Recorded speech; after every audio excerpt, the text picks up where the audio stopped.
Every month at the Unitarian Society of Germantown, we have a spiritual theme, which we explore and engage with through our small group ministries, our worship, spiritual development, wider conversation. This month, the theme is Black Lives Matter. And next week, we are sponsoring one of the many activities around that topic.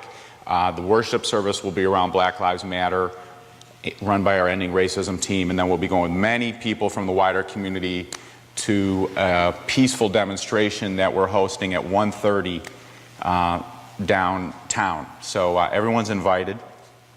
And this morning, I'm exploring in that effort the life of Muhammad Ali, who died on June 3rd this year. Lots happened since Muhammad Ali died, and I've been actually keeping him in my heart, trying to get through some of the challenge and craziness of our country right now. So this Sports Illustrated came out in the middle of June as a commemorative issue. He was on the cover of Sports Illustrated 40 times and was named by SI as the athlete of the century last century. And it's really because he was much more than an athlete. My sermon this morning is predominantly based in this book I've now read twice by David Remnick, Pulitzer winner, King of the World. I highly recommend this book. And the reading comes from the book. Two different sections. The first one, these are the words of David Remnick. Boxing in America was born of slavery.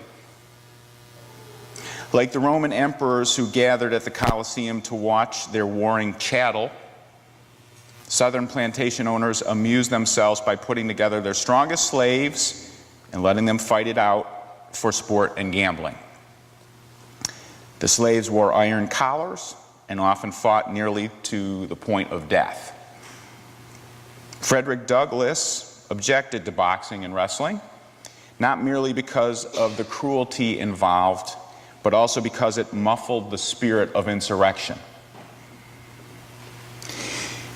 Even Ali, who would earn millions of dollars in the ring, who became famous around the world and adored because of his skill at beating other men, even Ali expressed ambivalence about the spectacle of two black men fighting. Ali said, they stand around and say, good fight, boy, you're a good boy, good going. Ali said in 1970, they don't look at fighters to have brains. They don't look at fighters to be businessmen or human or intelligent. Fighters are just brutes that come to entertain the rich.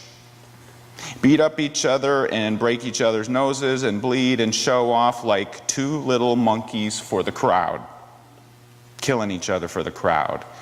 And half the crowd is white. We're just like two slaves in that ring. And this reading is from the foreword to the book written by Salman Rushdie. The 60s were full of foolishness. The drugs were stupid. The imitate the East peace nonsense was stupid. And the Vietnam was the most stupid thing of all. But in and amongst all the stupidity was courage that changed the world. Feminist courage, the courage of the civil rights movement, and the courage of Muhammad Ali. And so the lesson we learned from the 60s, if we were not too stoned to learn it, was that it was possible, by one's own personal direct actions, to bend the universe to your will and remake society, improve it, give it better music, higher ideals, and freedom. And Ali was a big part of all of that.